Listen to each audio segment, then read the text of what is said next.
دنیا بھر میں ماضی کے آثار بکھرے پڑے ہیں، مگر حقیقت یہ ہے کہ مصر کے قدیم اہرام سے زیادہ پراسرار، پرہیبت اور پرتجسس معمہ کوئی نہیں۔ جدید سائنس اہرام مصر کے سوالوں کا جواب ڈھونڈنے سے قاصر ہے۔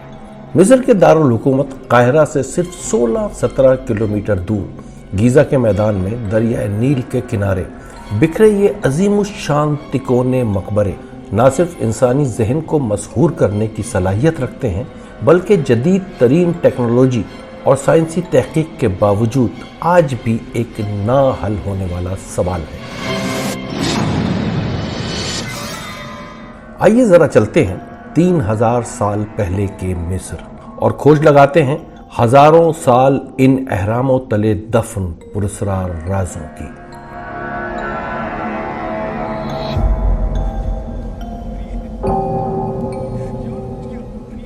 مصر پراسرار سرزمین، ہیبت ناک اہرام اور ممیز کرس، جسے کہتے ہیں کہ خوفناک عذاب، ممیز کا خوفناک عذاب۔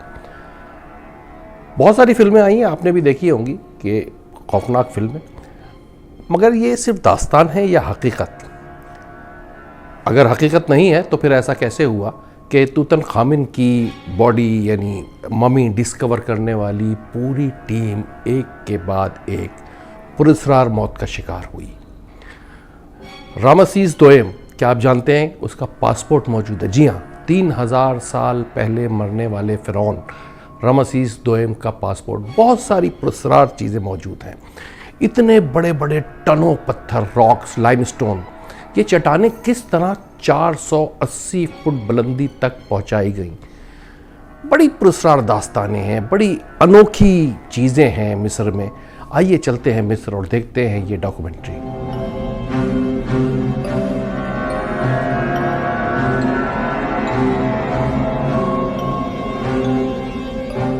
مصر میں 100 سے زائد چھوٹے بڑے اہرام موجود ہیں۔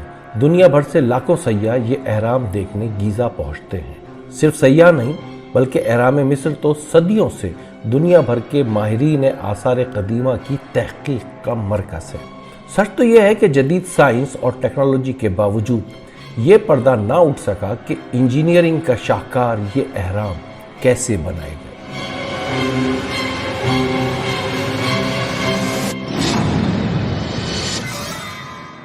چلیں سب سے بڑے اہرام کا جائزہ لیتے ہیں۔ گیزا میں اسفنکس یا ابو الہول کے مجسمے کے ساتھ 3 اہرام موجود ہیں۔ سب سے بڑا اور پرہیبت اہرام خوفو کا ہے، جو 2560 قبل مسیح بنایا گیا۔ خوفو فرعون بادشاہت کی 4تھی نسل کا دوسرا بادشاہ تھا۔ 13 ایکڑ پر پھیلے خوفو اہرام کی بلندی 481 فٹ ہے۔ 2.5 ٹن سے 15 ٹن لائم سٹون کے 23 لاکھ پتھر استعمال ہوئے۔ 20 سال کے عرصے میں تعمیر ہوا اور مجموعی وزن 6 لاکھ ٹن ہے۔ اس میں سے کچھ پتھر گیزا سے 8 میل دور، جبکہ بیشتر گرینائٹ پتھر لگ بھگ 800 کلومیٹر دور شہر اسوان سے لایا گیا۔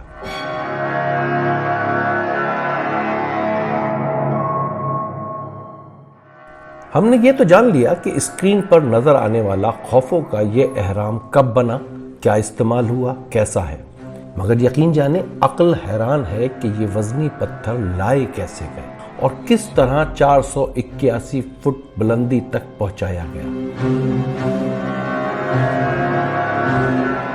صدیوں تک اسے غیر انسانی یا جادوئی تعمیرات سمجھا جاتا رہا، یعنی جنوں اور بھوتوں کا بنایا ہوا۔ مگر سائنس اس کی تردید کرتی ہے۔ اسپیس ایکس اور ٹیسلا موٹرز والے دنیا کے امیر ترین افراد میں سے ایک ایلون مسک اب بھی مانتے ہیں کہ اہرام مصر خلائی مخلوق نے بنائے ہیں، جس پر ان کا مذاق بھی اڑایا جاتا رہا ہے۔ خیر، سائنس ایسی تمام تھیوریز کی تردید تو کرتی ہے، مگر جدید ٹیکنالوجی کے باوجود تعمیر کا راز سمجھنے میں اب بھی ناکام ہے۔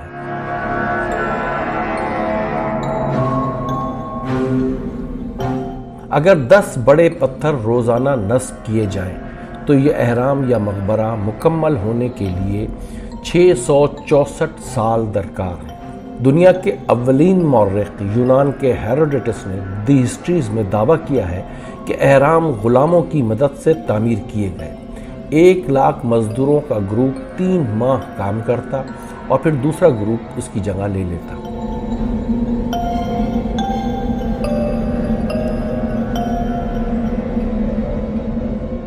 برطانوی مورخ اور ماہر مصریات ڈاکٹر مارگریٹ مرے ایجپشین ٹیمپلز میں کہتی ہیں، نیل کی طغیانی کے مہینوں میں جب بے روزگاری پھیلتی تو اہرام کی تعمیر کا کام شروع کر دیا جاتا تاکہ رعایا کا بھلا ہو سکے، مگر دونوں تھیوریز کی کوئی سند یا طریقے پر کوئی منطق پیش نہیں کی گئی۔ مصری دنیا کی پہلی مہذب اور دولت مند سلطنت، موت کے بعد زندگی کے قائل تھے، اسی باعث اہرام میں خدام، کنیزیں، کھانے پینے کی اشیاء، دولت اور ضرورت کی دوسری اشیاء ساتھ دفن کی جاتی تھی۔ French institute of oriental archaeology اور یونیورسٹی آف لیورپول کے تحقیق دانوں کا خیال ہے کہ صحرا کی ریت پر پانی کی مدد سے بھاری پتھروں کو دھکیلا جاتا تھا، جبکہ اوپر چڑھانے کے لیے عظیم ریمپ بنائی گئی تھی جس کے دونوں اطراف سیڑھیوں پر مزدور اوپر دھکیلتے تھے، جس میں جا بجا سوراخوں میں کنڈے ڈال کر پتھروں کو روکا جاتا تھا۔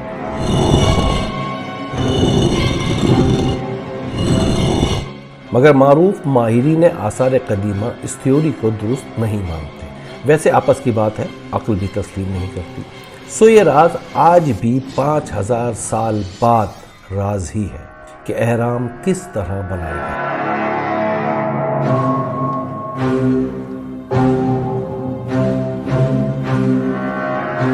ایک حیرت انگیز پہلو یہ بھی ہے کہ اہرام کی تعمیر میں ریاضیاتی اور فلکیاتی علوم کا استعمال ذہانت سے کیا گیا ہے۔ یہ نہ صرف وقت بتانے کی صلاحیت رکھتے ہیں بلکہ خوفو اور دیگر اہرام اس طرح تعمیر کیے گئے ہیں کہ اوپر سے آسمان پر ستاروں کا جھرمٹ اورین کا عکس نظر آتے ہیں۔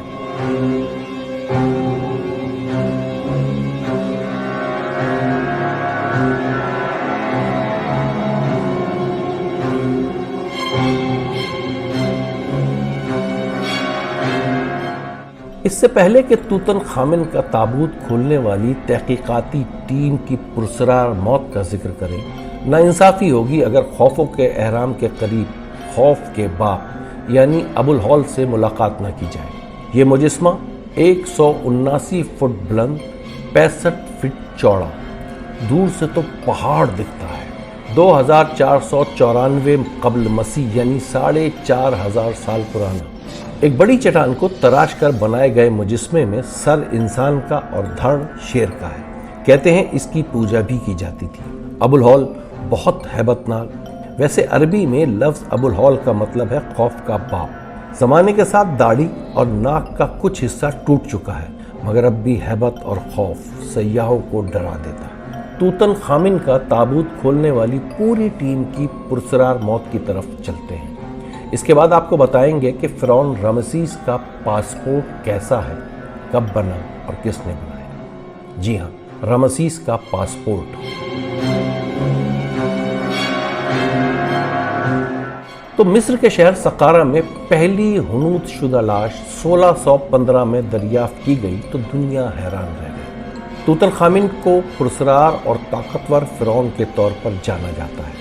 1922 کے آخر میں برطانوی ماہر آثار قدیمہ ہاورڈ کارٹر کی قیادت میں مصر کے شہر لگژر میں تحقیقاتی ٹیم نے 1323 قبل مسیح مرنے والے فرعون توتن خامن کی ممی بازیاب کی۔ احرام میں لکھا تھا کہ لاش کو چھیڑنے پر عذاب مقدر ہوگا۔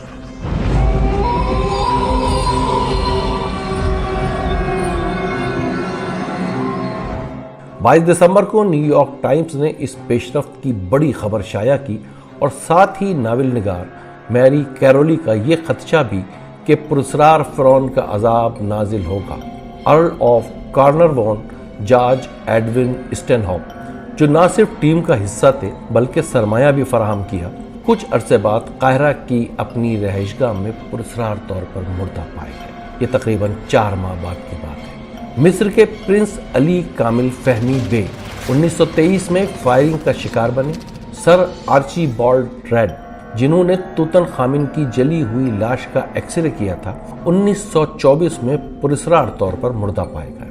سر لی اسٹیک سوڈان میں گورنر جنرل تھے، انہیں 1924 میں قاہرہ میں قتل کر دیا گیا۔ آرتھر میس 1928 میں زہر کے باعث ہلاک ہوئے۔ ہاورڈ کارٹر کے سیکریٹری رچرڈ بیتھل 1929 میں اپنے بستر میں مردہ پائے گئے اور ان کے والد نے 1930 میں خودکشی کر لی۔ گو کہ ہاورڈ کارٹر زندگی بھر پراسرار عذاب کو ایک فرسودہ مذاق قرار دیتے رہے، مگر 1939 میں لندن کے فلیٹ میں پراسرار موت کا شکار بنے۔ مشہور جاسوسی ناول نگار سر آرتھر کونن ڈائل نے کارٹر کی موت کو فرعون کی پراسرار قوتوں کا بھیانک عذاب قرار دیا۔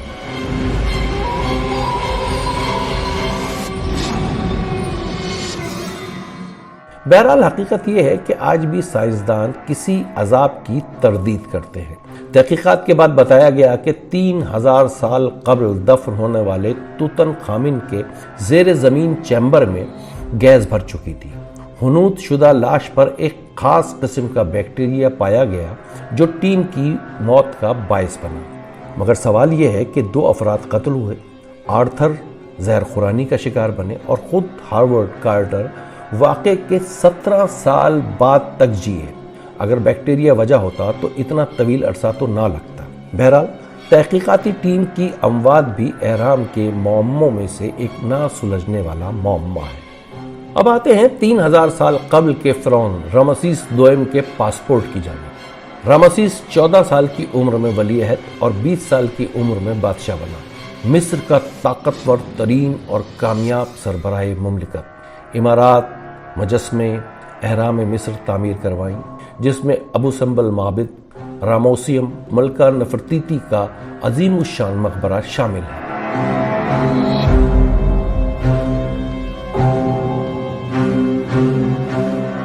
تاریخ فرعونہ میں رامسیس دوئم کو عظیم دولت مند بادشاہ جانا جاتا ہے۔ آپ کو یہ جان کر حیرت ہوگی کہ رامسیس دوئم کا پاسپورٹ موجود ہے۔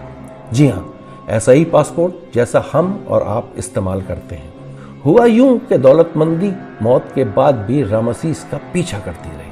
خدشہ تھا کہ اس کی ممی اور ساتھ دفن ہونے والے نوادرات تو دولت چرا نہ لی جائے۔ اس باعث فرعون دربار کے مذہبی پیشوا جگہ بار بار تبدیل کرتے رہے۔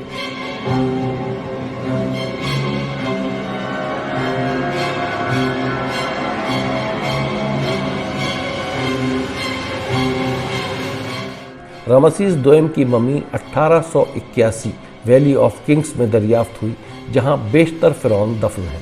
حنوط شدہ ممی مسلسل جگہ کی تبدیلی کے باعث ابتر حالت میں ملی۔ 1970 کے وسط میں لاش کی حالت بہت خراب ہو چکی تھی، لہٰذا مصری حکومت نے فیصلہ کیا کہ اسے سائنسی طور پر محفوظ بنانے کے لیے فرانس بھیجا جائے۔ فرانس کے قانون کے مطابق انسان زندہ یا مردہ صرف اسی وقت فرانس میں داخل ہو سکتا ہے جبکہ پاسپورٹ رکھتا ہو۔ لہٰذا 1976 میں جب رامسیس کو مصر سے فرانس لایا گیا تو اس کا پاسپورٹ بنوایا گیا۔ حکومت مصر کی جانب سے جاری کیے جانے والے پاسپورٹ میں تاریخ پیدائش 1303 قبل مسیح لکھی ہے۔ یہ پاسپورٹ 9 مارچ 1974 کو جاری ہوا اور 9 مارچ 1981 تک ویلڈ رہا۔ پروفیشن یعنی کام یا ملازمت کے خانے میں بادشاہ اور بریکٹ میں آنجہانی لکھا ہوا ہے۔ رامسیس کی لاش کو محفوظ بنانے کے بعد مصر واپس لایا گیا۔ آج بھی سیاح رامسیس کی ممی دیکھنے آتے ہیں۔ بیشتر ماہرین آثار قدیمہ اور تاریخ کا ماننا ہے کہ یہ رامسیس دوئم تھا جس نے حضرت موسیٰ کا دریائے نیل میں پیچھا کیا اور مارا گیا۔ یہ بھی حقیقت ہے کہ جدید تحقیق کے مطابق رامسیس دوئم کی موت کی وجہ دم گھٹنا ہے۔ بہرحال یہ بات آج بھی ماہرین کے درمیان بحث کا موضوع ہے۔ اہرام مصر انسانی ذہن کو ہمیشہ مسحور کرتے رہے۔ کہتے ہیں خلیفہ مامون الرشید نے مصر فتح کیا تو گیزا میں اہرام جانچنے پہنچا۔ مہینوں انتھک محنت کے باوجود اہرام کی دیوار نہ توڑی جا سکی۔ ایک اہرام میں کسی طرح داخل ہونے کا راستہ ملا تو کچھ نہ پایا اور مایوس ہو کر لوٹ گیا۔ عظیم فرانسیسی فاتح نپولین بوناپارٹ نے بھی مصر پر قبضے کے بعد اہراموں کا رخ کیا۔